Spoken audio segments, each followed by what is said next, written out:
This Kettle Creek Conservation Authority meeting to order. Kettle Creek Conservation Authority wishes to acknowledge the treaties of the traditional lands originally occupied by the Indigenous First Nations peoples of the Anishinaabe, Attawandarock, and Haudenosaunee nations. KCCA strives to build meaningful relationships with Indigenous communities and recognizes the importance of respecting these treaties and lands. Remind the board of declarations of pecuniary interest. And seeing none, minutes of the last meeting. Recommendation that we accept them, or does anybody have any?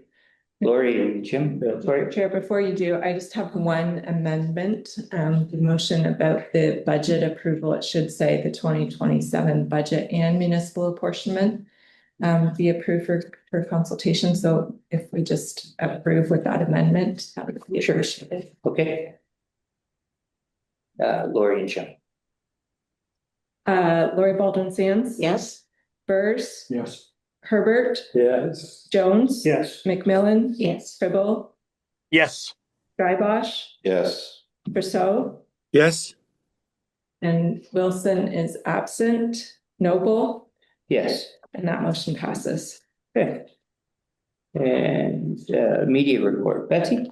Thank you, Mr. Chair. The first post that got a lot of views was about the new campsites that are available at Dalewood.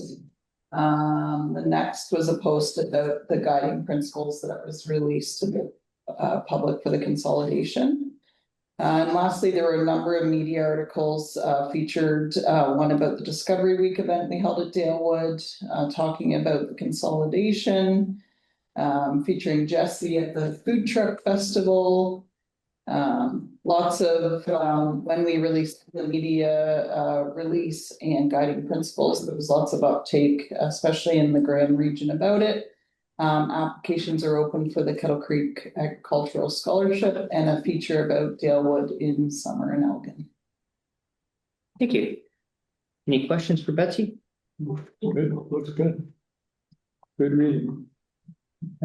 Just a comment, there was one article from the Elmer Express that was missed, and that was where we visited the Howe farm.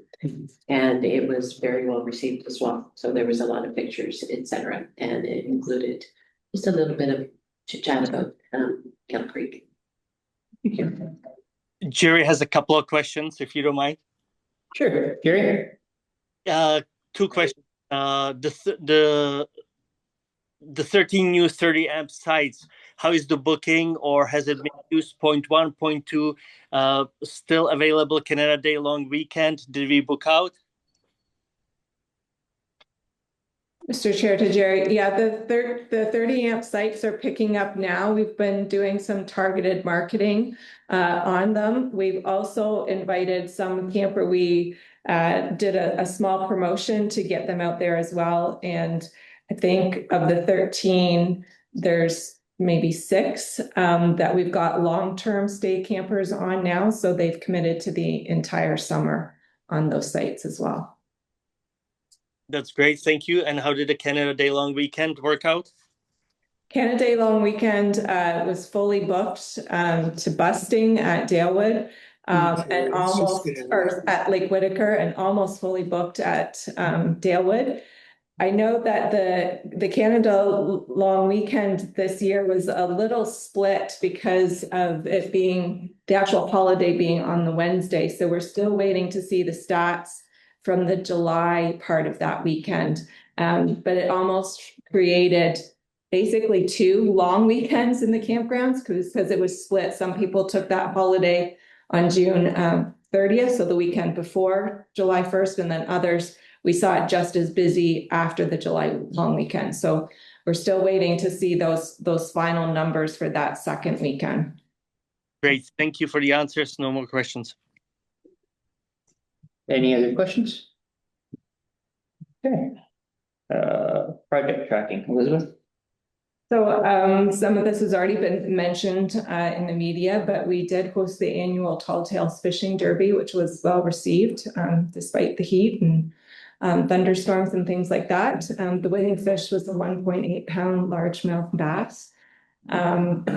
We continue to monitor the Lake Whitaker Beach, and has not been posted yet this year.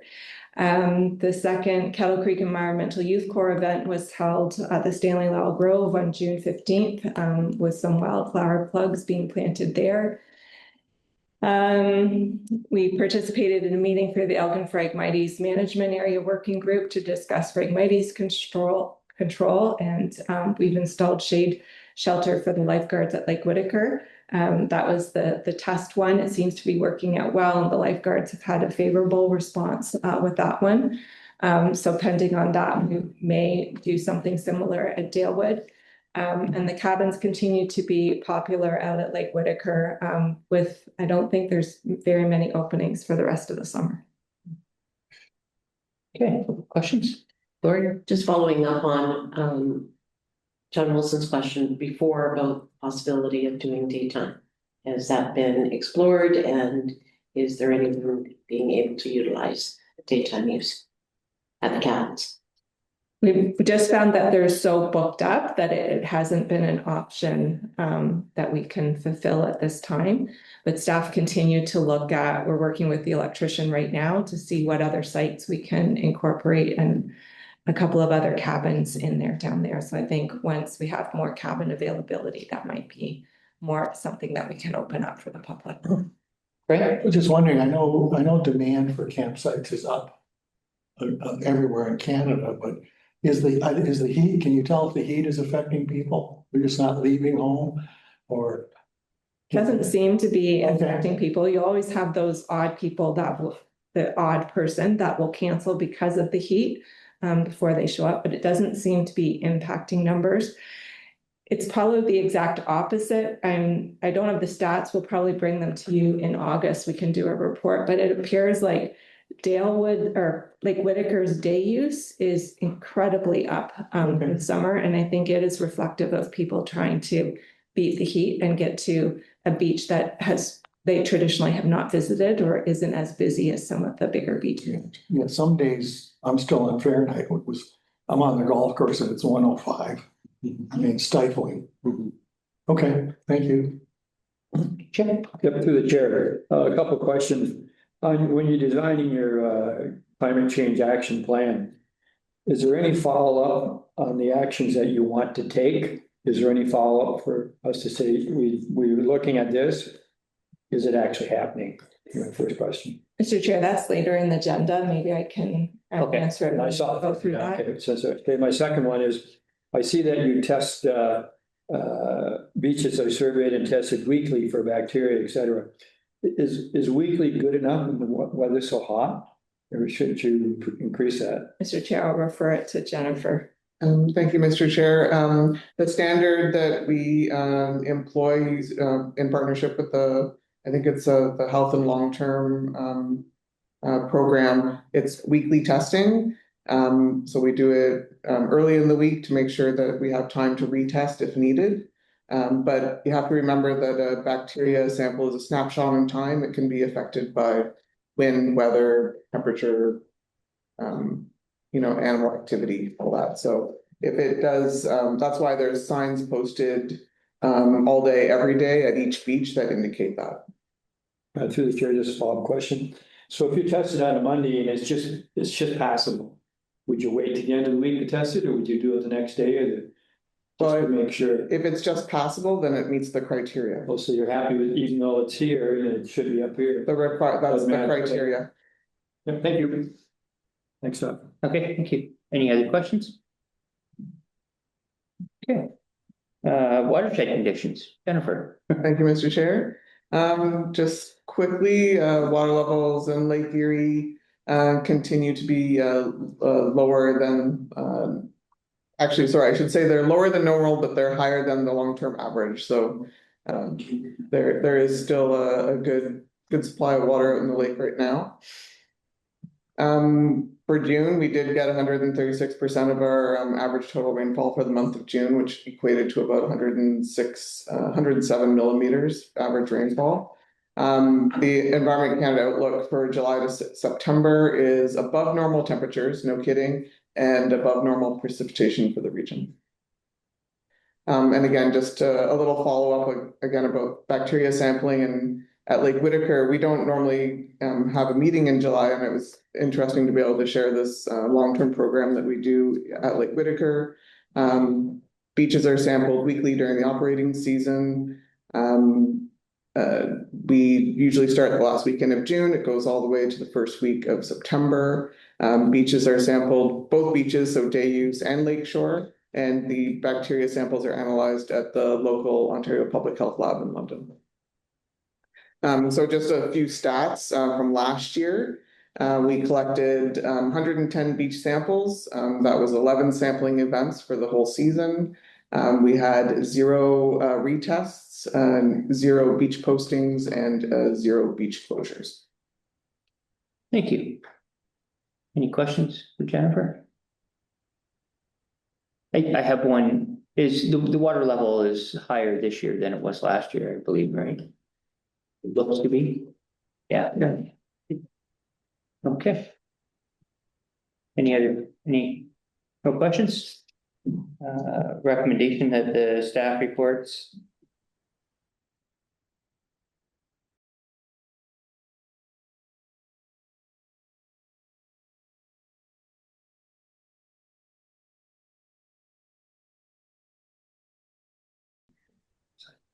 Thanks for your patience, Sam and Jerry. We're back up, I believe. You can hear us. We're moving on to correspondence. Yep. So correspondence from the township of Southwest Oxford. I have no comment No. on that piece of, let's just Okay. proceed. Mover and seconder to receive Question that. first. Oh, sorry, you got a really Go ahead. good second to ask a question. Well, go ahead, Jim. Is this something we would want to respond to? Or we just sit- I don't think so. Don't worry about Halton Hills. Not that we're not. That's fine. Yeah. I just want, Yeah. because sometimes we do respond to them. Yeah, This one we're not going to, that. No. I don't think so. I'll move it. Okay, Jim moves, seconder. JJ? Baldwin Sands. Yes. Bird. Yes. Herbert. Yes. Jones. Yes. McMillan. Yes. Cribble. Yes. Drybosh. Yes. Rousseau. Yes. Noble. Yes. And that motion passes. Then moving on to new business. Draft 2027 budget and municipal apportionment consultation. Elizabeth? So last month you did approve that draft budget and municipal apportionment to go out for municipal consultation. And this was anticipation that we would be required to have it approved by the end of 2026. That minister's direction was released on June 26th. And as expected, it does require each authority to develop and approve the 2027 budgets no later than 30 days prior to the transition for amalgamation, which will be February 1st, which means we need to have it passed by December 31st. So the outline that we passed at the last board meeting fits with that minister's direction. There's no changes that we need to do. I did send out the draft budget and the apportionment, giving notice to the member municipalities of our votes. That will happen in August for the municipal apportionment will be a weighted vote. And then again in September, we'll pass the budget. So far I've had no responses from our member municipalities, save one. Malahide has requested that I come out and do a presentation. So I'll be doing that on Thursday evening. Otherwise, I've had no correspondence back from the member municipalities. So staff will continue to refine the draft budget. We're just trying to get in all the funding proposals as they get firmed up and making sure the numbers make sense in each department, but there will have none of those changes will impact the apportionment. And then next month, I will bring back the full capital budget projections, both for 2027, as well as an updated 5-year plan that you can review. So based on that, we're on schedule, and this was just an update on the progress of the 2027 budget. Okay, great. Thank you, Chair. Yeah, through you to Elizabeth, or everybody, I guess, Southfield dealt with one day, there's no issues from Southfield. Any other questions? No. All right, I need a mover and seconder for that. Sure, to receive. Mover the and seconder report. to receive the report. Grant? Frank? Alden Sands. Yes. Spurs. Yes. Herbert. Yes. Jones. Yes. McMillan. Yes. Tribble. Yes. Drybosh. Yes. Trousseau. Yes. Opal. Yes. And that motion passes. Good. And climate change action plan, Elizabeth. So I'm really pleased to be able to present this action to you. It was encouraged by the City of London. They're very progressive on climate change, and they've requested all of their outside boards and commissions to create a climate action plan, and have requested that be done by September of 2026. Staff have developed this action plan based on resources supplied by the City of London, as well as templates from neighboring CAs that are similar in size and jurisdiction to our own. So I do thank both the city and some of our neighboring CAs for those resources. It's always easier to start from something than to start from scratch. So in developing this, we did look at some overarching goals for each major program area. So things like sustainable corporate practices. We've developed goals for the flood forecasting and monitoring, tree planting and stewardship, environmental regulations, conservation area management, and communications and partnerships, which are kind of like the core areas of what we do. We established achievable goals for each program area. So we wanted to make sure that what we were designing here was not pie in the sky ideas, that there's things that we can knock off that are achievable. And I think those goals reflect that. The plan will be reviewed at least every 5 years with regular updates provided to the board throughout the annual budgeting and strategic planning processes. Next slide. So in answer to Jim's question, if you look at the climate action plan, the draft that we presented to you, in each core category, so flood forecasting and monitoring and tree planting and stewardship, we tried to highlight in this first edition things that we're already achieving out of those strategic actions. So if you remember this year, we've already bought our first electric vehicle, and we've moved on to looking at our first lawnmower. It's actually back at the shop. It's pretty cool. I want to go back and take a look at it. And then staff are also looking at, in terms of the conservation areas, looking at our fleet of hand tools. And as those gas-powered hand tools reach end of life, they're looking at and evaluating the electric alternatives. We've already taken steps to replace some of those, and I'm pleased to say that the seasonal staff especially are actually, when they have the choice, gravitating to the electric hand tools versus the battery-powered tools. Battery-powered tools are noisier, heavier, and they have the gas ones are heavier, noisier, and they do have an emissions that the staff noticed as well. So it's just interesting to see that it's an easy transition for the staff to make when those types of benefits are being realized as well. So with the approval of the action plan today, we'll start implementing it and reporting it back through the budgeting process. And then this will be shared with the City of London, meeting our commitment with them as well.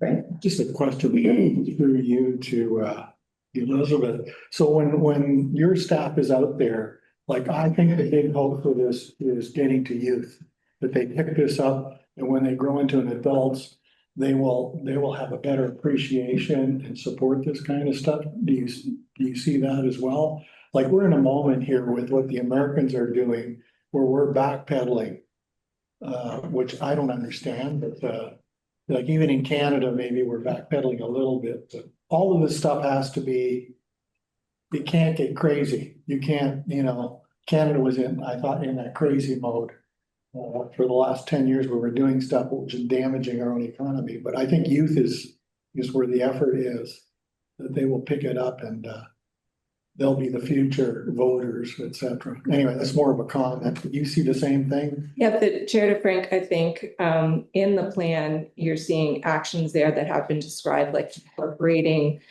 climate change aspects into our educational programming. So things like the Children's Water Festival and Forest Festival have climate change programming in there. And that's where that message really gets out, because the kids go home and tell their parents about it, and parents pick it up. But also things like our Environmental Youth Corps, and such as I said, the seasonal staff having the opportunity to use those battery powered tools that they might not have had done before, and seeing the benefits of them.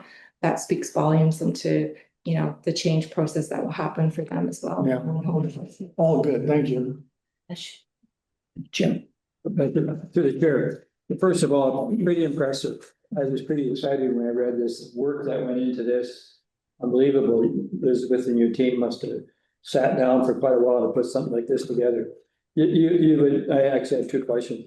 The first one, you've identified 4 goals. At the end of each season, is there some follow-up defining each goal? I mean, you can't put 10 goals set up, but is there any follow-up would be at the end of the year for assuming the board would be able to say, hey, gee, this was really good. We did this year. So that's my first question. Yeah, I think that the aim is to bring those reports back in the year-end budget processes, and then planning for the next budget process of, you know, we've accomplished this. These are the next things that are on our goal, and making sure that we have the budget to implement them as well. Okay, and just follow-up questions, Richard. How will this action plan, climate plan, will it be in effect when we amalgamate with 3 other boards to one? Are they doing their own action plan in their area? Or is this generic, this is something, hey, this would be great for us, or not to be used, or just, is this independent of our board? Mr. Chair to Jim, right now it's independent of their board. I can't comment on what Brand, Long Point, and Catfish have done in terms of climate action. From my knowledge, I don't believe they have an action plan similar to this one. That's not to say that in the regional, I think we'll be looking at everything that's the best of each one of those CAs to look at what we can bring forward to the regional, but I can't say for sure whether this will be one of those. I think it would be good to forward this on to Minister McCarthy and say, hey, look at what we're doing in our zone. Yeah. This should be really a big deal. Too many people slough climate off. I mean, I just think it would be great we need more action, and would be great. And that's why I'd like to see at the end of the year, you got 10 goals for 10 things we've done. Did you get 1 or 2 of them done? Yeah. Anyway, kudos to your staff. That's just a tremendous amount of work and information. Very interesting for me. So thank you very much. Thanks. Grant? Well, Chair, yeah, being a camper, most annoying thing I could say in a campground was a week here. Yeah. At 8 in the morning and 4 o'clock in the afternoon. It's Yeah. they're loud. That's old stills. They have no muffler whatsoever. The cordless stuff's come a long ways. Yeah. Sure. Sure, just one. Like a quick gas question. leak. Is it a plug-in hybrid or is it totally It's electric? fully electric. Does it, do we know how many kilometers we get on the battery? I'd have to follow that up with Just Scott. interested in knowing you one of the counselors, she bought a Volkswagen and she was saying she got about 60 kilometers on a charge. So it's just It's That is rather not than very- us. entirely. My understanding is I can drive it to Toronto. Oh, okay. Yeah, so is that a plug-in hybrid? Yeah, I think hers must. Yeah, so then it switches to gas. Yeah. After that, yeah. This is fully electric. Yeah, 'cause I have a hybrid, a Toyota, it switches, but, okay, thanks. Any other, Lori? Thank you. I was beyond excited when I saw this report. I'm on the National Climate Caucus Board for elected officials across Canada, and I would, after this is accepted, send that off to them as a template that others can use. That being said, there were a couple of things that I didn't see in it that I don't think we are providing enough credit to the staff of all of the things that they've done. And the one was what we've done with the EV plant. And all of the partnerships and the relationships that have been building with that, because it is transformative when it comes to climate change.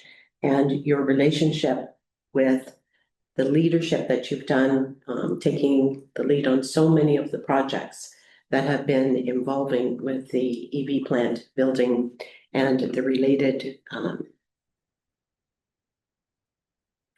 industrial development that has been happening there, I think is something that needs to be, you guys need to pat yourself on the back.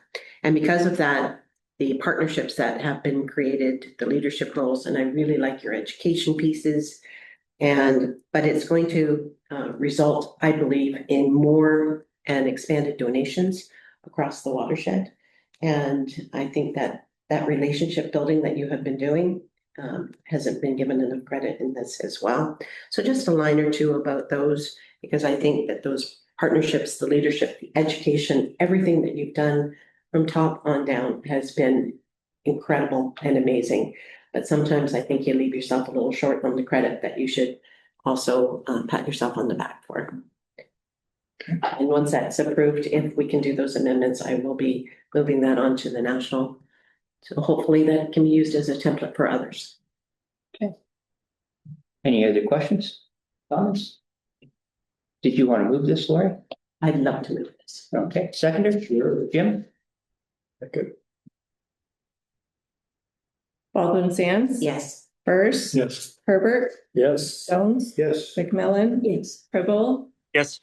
Drybosh. Yes. Trousseau. Yes. Noble. Yes. And that motion passes. Okay. July planning and regulation report. Maisa, are you speaking to this one or are we? Yeah, just more or less it's already been provided, but can answer any questions if you have any. Does anybody have any questions about? No. No? That's good. Okay. Recommendation that the planning and regulations activity report be received. Sharon, Grant? Oh, sorry, Sam had his hand up too. We caught you at the last minute, Sam, sorry. Baldwin Sands. Yes. Burrs. Yes. Herbert. Yes. Jones. Yes. McMillan. Yes. Pribble. Pribble. Yes. Drybosh. Yes. Trousseau. Yes.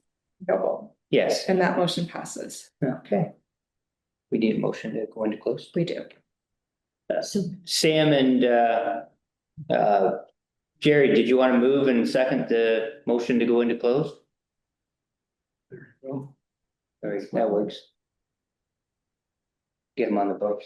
I will mention that I have one property matter to include on the closed session. Okay. As an addition, All right, but otherwise, the motion is to move to closed session at 10:36. Yes. Baldwin Sands. Yes. Burrs. Yes. Herbert. Yes. Jones. Yes. McMillan. Yes. Pribble. Yes. Drybosh. Yes. Trousseau. Yes. And Noble. yes. And that motion passes.